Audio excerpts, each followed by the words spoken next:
شیطان کا یہ حربہ ہے کہ دین کے نام پہ انسان کو غیر ضروری کاموں میں لگا دیتا ہے. دین کے نام پہ بہت سے فرقے ایسے ہیں، مسلک ایسے ہیں. انہوں نے مجھے بتایا کہ یہ جو ہے نا ہماری کتاب بہشتی زیور، حضرت مولانا اشرف علی تھانوی رحمۃ اللہ علیہ کی کتاب بہشتی زیور، انہوں نے کہا بنگلہ دیش میں ایک فرقہ، میں اس کا نام نہیں لیتا، خام خواہ میں نفرتیں پھیلتی ہیں، انہوں نے اس کتاب کا نام رکھا ہے معاذ اللہ جہنمی زیور. بہشت کہتے ہیں جنت کو، کتاب کا نام ہے جنتی زیور، تو نام اس کا کیا رکھ دیا ہے؟ جہنمی زیور. اور پھر اس میں بہت سارے مسائل کو نکال کے کہ یہ غلط مسئلہ، یہ غلط مسئلہ، یہ غلط مسئلہ، یہ قرآن حدیث کے خلاف. تو کہتے ہیں آپ اس کا جواب دیں. میں نے اسے جواب یہ دیا، میں نے کہا یہ تو ایک الگ بحث ہے، ان میں کون سے مسائل غلط ہیں کون سے صحیح ہیں. دنیا میں قرآن حدیث کے علاوہ کوئی کتاب ایسی نہیں جس کی ہر بات صحیح ہے.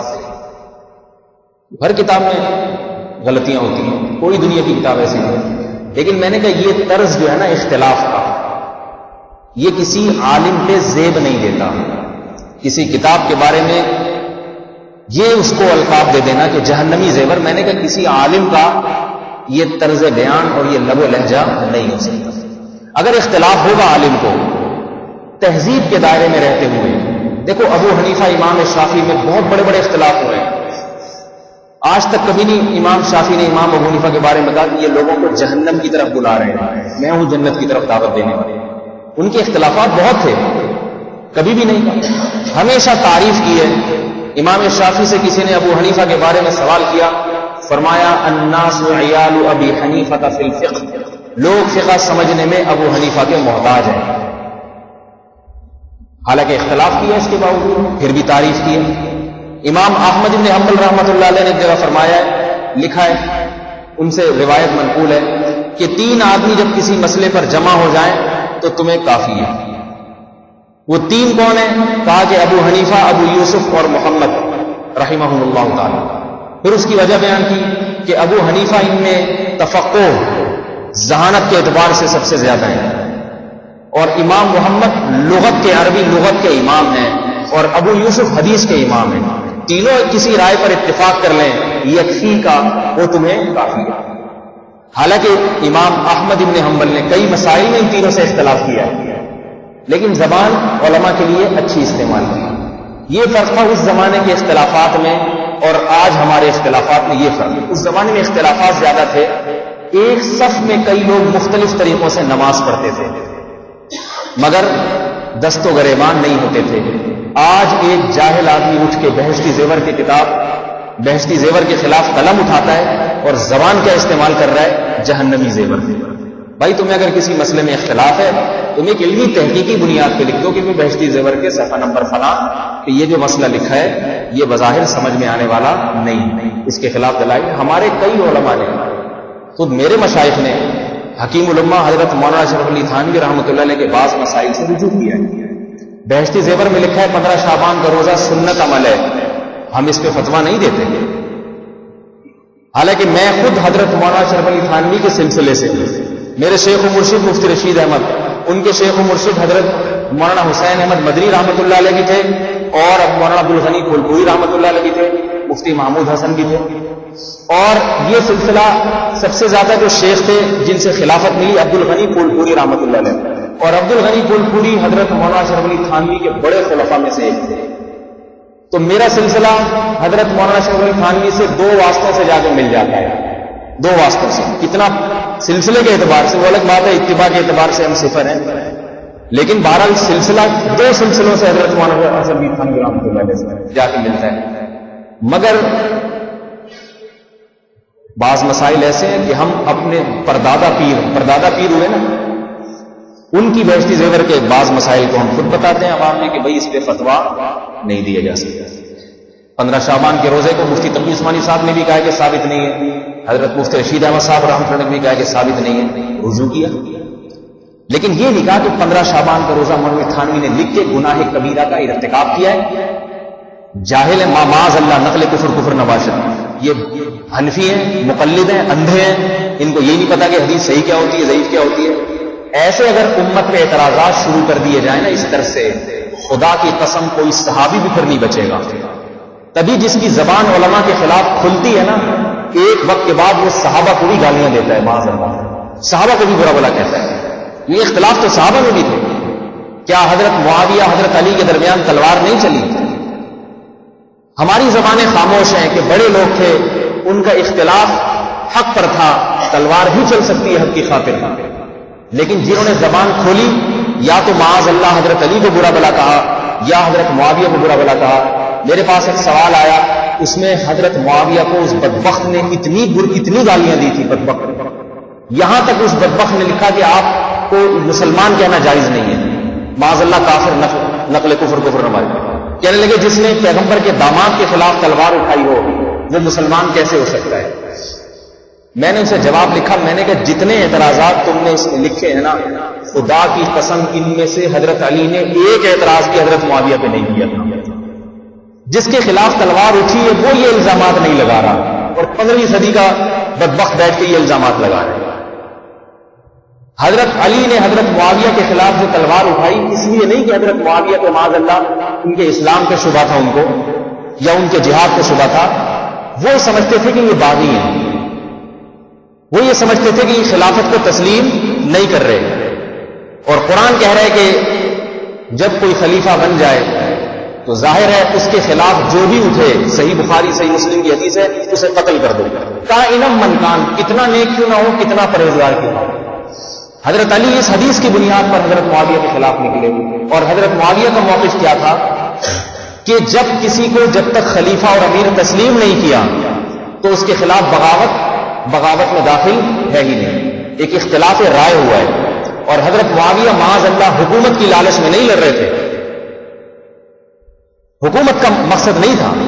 حضرت معاویہ کا بنیادی مقصد کیا تھا کہ حضرت عثمان کے قاتلوں کو قتل کیا جائے. جیسے احتجاجی دھرنے نہیں دیتے آج لوگ، بھئی ہمارا مطالبہ پیٹرول کو سستا کیا جائے، ہمارا مطالبہ ہے. تو ان کا کوئی دنیاوی مطالبہ نہیں تھا کہ میری معاذ اللہ تنخواہ بڑھائی جائے یا میرے خاندانوں کو اونچی پوسٹ پہ جو ہے نا گورنری دی جائے، یہ مطالبہ نہیں تھا.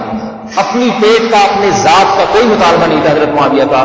مطالبہ یہ تھا کہ آپ اگر خلیفۃ المسلمین ہیں، میں اس وقت تک آپ کے ہاتھ پہ بیعت نہیں ہوں گا جب تک حضرت عثمان کے قاتلوں کو مدینہ میں چوک پہ نہیں لٹکایا جاتا.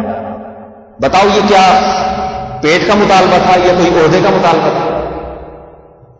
غلط فہمی یقیناً شیطان نے ڈالی، مگر اس لڑائی کا بنیادی مقصد حکومت حضرت معاویہ اگر مطالبہ کر رہے تھے کہ عثمان کے قاتلوں کو لٹکایا جائے تو یہ بھی ان کے دل میں ایک درد تھا کہ عثمان کو بے دردی سے شہید کیا گیا ہے، خلیفہ پہ زور ڈالا جائے کسی طریقے سے. اور حضرت علی کا کہنا یہ تھا کہ میں اس وقت اتنے فتنوں میں ہوں مدینہ میں کہ اگر میں نے اس طرح کرنا شروع کر دیا مجھے اس کی طاقت نہیں ہے، بغاوت کی ایک فضا پھیل جائے گی، اس سے مسلمانوں کی اجتماعیت کو نقصان ہوگا. اور پھر سب سے بڑی بات یہ کہ دونوں حضرات میں جو دو لڑائیاں ہوئی، جنگ جمل، جنگ صفین، اس کے بعد بھی دونوں نے ایک دوسرے پہ کفر کے فتوے نہیں لگائے. یہ نہیں کہا کہ ایک دوسرے کا جہاد ہمیشہ کے لیے ختم ہو گیا. صحیح بخاری کی حدیث ہے، زبیر ابن عوام رضی اللہ تعالی عنہ جو حضرت علی کے لشکر میں تھے، وہ کوفہ گئے، حضرت معاویہ کے لشکر والوں سے خطاب کیا. وہ الفاظ سنیں، اس سے پتہ چلے گا کہ صحابہ کی لڑائی اخلاص پر مبنی تھی. اہل کوفہ سے کہا کہ یا اہل کوفہ قد علمنا ان فیکم زوجۃ رسول اللہ صلی اللہ علیہ وسلم، ہمیں معلوم ہے کہ تمہارے ساتھ محمد صلی اللہ علیہ وسلم کی چہیتی زوجہ حضرت عائشہ رضی اللہ تعالیٰ عنہ، حضرت عائشہ بھی ان کے ساتھ تھی، ہمیں معلوم ہے. اور ہمیں یہ بھی معلوم ہے کہ جیسے حضرت عائشہ دنیا میں محمد صلی اللہ علیہ وسلم کی زوجہ تھی، بیوی تھی، جنت میں بھی خدا کی قسم یہ آپ کی بیوی ہوں گی. ہمیں معلوم ہے وہ تمہارے ساتھ ہیں. لیکن سوال پیدا ہوتا ہے کہ جب ان کو جنتی بھی مانتے ہو، یہ تھوڑی کہا کہ تمہارے ساتھ ہیں معاذ اللہ دائرہ اسلام سے خارج ہو گئی اور ظلم کر رہی ہیں، بربریت کر رہی ہیں، اور پھر معاذ اللہ کو گالیاں دی، معاذ اللہ یہ بوچھار کی، ویسا کوئی نہیں. رہا یہ مسئلہ کہ ہم تمہارے خلاف تلوار کیوں اٹھا رہے ہیں، بات یہ ہے انہوں نے کہا کہ ہمیں خدا نے آزمائش میں ڈالا ہے. وہ آزمائش یہ ہے کہ اللہ دیکھ رہا ہے کہ ہم پیغمبر کی بیوی کا ساتھ دیتے ہیں، زوجہ کا ساتھ دیتے ہیں، یا ہم قرآن کی آیت پر عمل کرتے ہیں. قرآن کہہ رہا ہے وَإِن طَائِفَتَانِ مِنَ الْمُؤْمِنِينَ اقْتَتَلُوا فَأَصْلِحُوا بَيْنَهُمَا، مسلمانوں کی دو جماعتیں اگر لڑ پڑیں تو ان میں صلح کرواؤ. اگر فَإِن بَغَتْ إِحْدَاهُمَا، اور اگر صلح نہ ہو سکے یا صلح ہو مگر پھر ایک جماعت دوسرے کے خلاف بغاوت کرے، فَقَاتِلُوا الَّتِي تَبْغِي، تو باغی جماعت کے خلاف قتال کرو. تم علی، حضرت علی جو مسلمانوں کے خلیفہ ہیں، جن کو حضرت عثمان نے نامزد کیا تھا، حضرت عثمان کے بعد ان کا نمبر تھا، تم چونکہ ان کی خلافت کو تسلیم نہیں کر رہے، قرآن کہہ رہے ہیں کہ باغی جو بھی ہو اس کے خلاف تلوار اٹھاؤ. اب ہمیں آزمائش میں ڈال دیا ہے کہ باغی جماعت میں ایک طرف پیغمبر کی زوجہ ہے، ان کا احترام، ایک طرف قرآن کی آیت. اگر آج ہم پیغمبر کی زوجہ کا خیال کریں اور تمہارے خلاف تلوار نہ اٹھائیں، قیامت میں ہم خدا کو کیا جواب دیں گے؟ اللہ کہے گا کہ تم نے اللہ کے آیات پر عمل کیوں نہیں کی؟ مسلمانوں کی صفوں میں اتحاد پیدا کرنے کے لیے بغاوت کو کچلنے کی کوشش کیوں نہیں کی؟ کہ بغاوت کو کچلا جاتا ہے تبھی تو حکومت مضبوط ہوتی ہے. تو اس سے پتہ چلتا ہے کہ یہ لڑائی اخلاص پر مبنی تھی.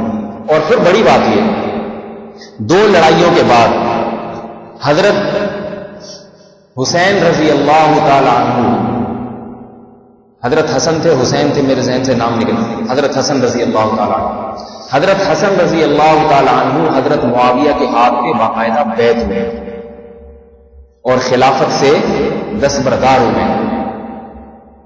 حضرت علی کے بیٹے حضرت معاویہ کے ہاتھ پہ بیعت ہو رہے ہیں. کسی نے پوچھا کہ یہ تو بڑی ذلت کی بات ہے، عار ہے، ذلت ہے کہ آپ کے والد نے لڑائی کی اور آپ بیعت ہو رہے ہیں. تو وہ کیا فرمانے لگے کہ اخترت العار علی النار، میں اس دنیا کی ذلت کو برداشت کر سکتا ہوں، جہنم کی آگ کو برداشت نہیں کر سکتا.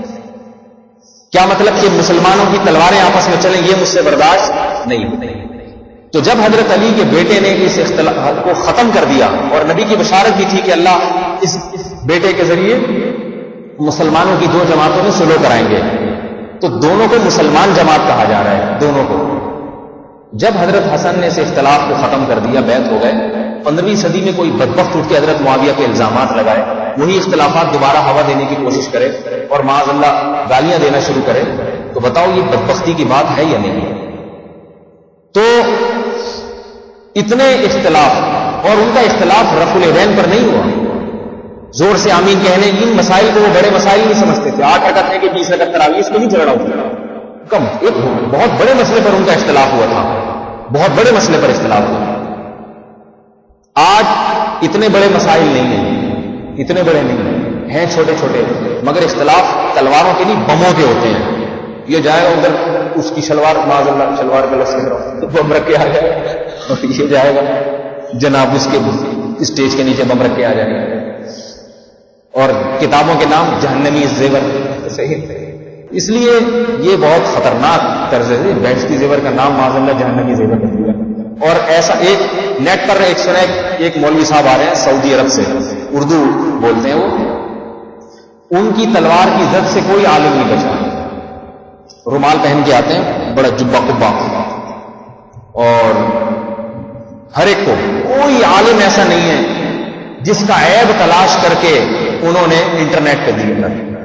مجھے کسی نے بتایا، میں نے خود ان کو دیکھا بھی انٹرنیٹ پہ، تو میں نے کہا لوگوں کے عیب تجسس کر کر کے تلاش کرنا، خاص طور پہ علماء کے، اور ان کو پبلک کے سامنے لانا، یہ خود انسان کے بدبخت ہونے کی دلیل ہے. کوئی مثبت کام کرو، کوئی پازیٹو کام کرو.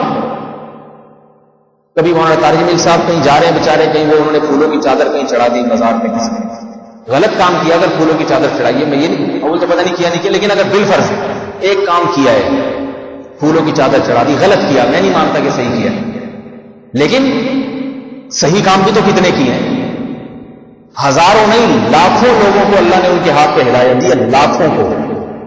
اور ایسے بڑے بڑے حرام خوروں نے توبہ کی ہے، گلوکاروں نے توبہ کی ہے، سود خوروں نے توبہ کی ہے. میں نے خود بچپن میں ان کے بیانات سنے، شاید ان کے بیانات کی کچھ برکت ہے کہ آج میں یہاں بیٹھا ہوں، دلوں کو ہلایا ہے. اب اتنے بڑے عالم جس پہ لوگ اتنا اعتماد کر رہے ہیں، گناہوں سے توبہ کر رہے ہیں، توحید کی پرچار کر رہے ایک آدمی، اگر اس نے کمپرومائز کرنے کے لیے، بریلویوں کو قریب کرنے کے لیے ایک کام کر لیا، بازار پہ چادر چڑھا لی، جو غلط کیا، میں یہ نہیں کہہ رہا صحیح کام کیا، اگر چڑھا لیا تو اچھی تعویل بھی تو کی جا سکتی ہے، اچھی تعویل بھی تو کی جا سکتی ہے کہ بھئی امت پہ رحم کا جذبہ تھا کہ اس بہانے یہ کام کر دیں، یا ان کو علیحدہ سے جا کے سمجھایا جیسے حضرت آپ جیسے عالم اتنے بڑے ہیں، آپ نے یہ کام کیا تو اس سے لوگ یہ سمجھیں گے کہ یہ چادریں چڑھانا حلال ہے. میں خود اس کو غلط سمجھتا ہوں چادریں چڑھانے کو. میں یہ نہیں کہتا کہ کمپرومائز کے لیے بھی جائز نہیں ہے، لیکن مجھے اگر یہ ہوتا تو میں کبھی نیٹ پہ شائع نہ کرتا کہ مجھے پتا ہے کہ لوگوں کا ایمان داؤ پہ لگے گا. ہزاروں لوگ جن کے ہاتھ پہ ہزاروں نے ایمان قبول کیا ہے، ہزاروں کو توبہ کی تو وہ جب کہیں گے کہ یار یہ اتنے بڑے بڑے علماء یہ کام کر رہے ہیں تو ہم کیا کریں گے. ایسا بدبخت آدمی جس کا نیٹ پہ بیٹھ کے اس کا کام علماء کو ذلیل کرنا، رسوا کرنا، وہ امت کی خدمت نہیں کر رہا، امت کا ہر عالم پر سے اعتماد اٹھا رہا ہے اور بزبان حال کہہ رہا ہے کہ دنیا میں صرف میں صحیح ہوں، باقی سارے غلط ہیں، آؤ میرے ہاتھ پہ. تو خدا کی قسم اس کے ہاتھ کے بھی کوئی بیت نہیں ہوگا. اس دنوں میں لوگ اس کی ذات میں کیڑے نکالنا شروع کر دیں گے. جو بھاگتا ہے نا کبھی ادھر سے بھاگا ادھر سے بھاگا، اس دن میں کہتے ہیں میں تیرا بھی بن کے نہیں رہوں گا. تو کیا ہے، تیرا بھی نہیں اس کے ہے. اور اللہ ایسے لوگوں کو ذلیل ضرور کرتے ہیں جو دوسروں کے یوں اچھالنا. یہ بات بھی یاد رکھیں. خود اپنے اندر بڑے بڑے عیب ہوتے ہیں اور دوسروں کے عیوبوں پہ. ہاں ایک چیز ہے ہی غلط 100%، کوئی فرقہ ہی غلط ہے 100% ہی غلط ہے، اس کا کام ہی قادیانی ہے جیسے، شیعہ جیسے، پھر تو سمجھ میں آتا ہے ان کو عیوب دنیا کو بتائے جائیں کہ بھئی یہ لوگ یہ ہیں. میں تو کہتا ہوں ان کی بھی اتنی پرچار کی ضرورت نہیں. ساری دنیا کو پتا قادیانی غلط ہے تو ان کے عقائد کو بیان کیا جائے، قادیانی کافر ہیں، قادیانی. اگر آپ ان کی اس طرح کی چیزوں کو لائیں گے تو بہت سارے لوگ پھر اچھی چیزوں کو بھی جائیں گے. پسند قادیانی روتے بہت ہیں دعاؤں میں، ہے تو ڈرامے بازی والا رونا، لیکن قادیانی دکھانے میں رو رہے لوگ متاثر ہوتے ہیں اور رو رہے اللہ کی محبت. ان کے عقائد کو لاؤ سامنے کہ یہ کافر ہیں، ان کی کتاب میں یہ لکھا ہے، ان کی فلانی کتاب میں یہ لکھا ہے، مرزا کو نبی مان لیں، بدبخت ہیں، اسلام دشمن ہے. ایسے بڑے بڑے فرقے جو واقعتاً جہنمی ہیں ان کے خلاف کام کیا جائے.